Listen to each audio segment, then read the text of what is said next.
You remember when we showed these on LinkedIn and asked you what it was? It's actually a diving frame, and we're going to test the unprocessed one versus the processed one today.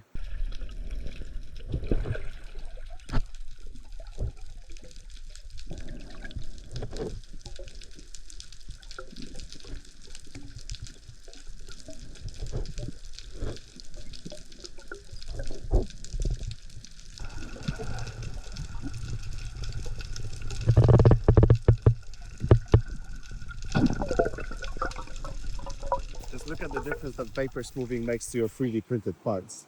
Vapor smoothed, completely sealed, water repellent. Whereas the unsealed, unprocessed part soaks up all the water, and it's a little bit heavier. This is the difference that vapor smoothing makes to parts that come in contact with water. And this is what you needed.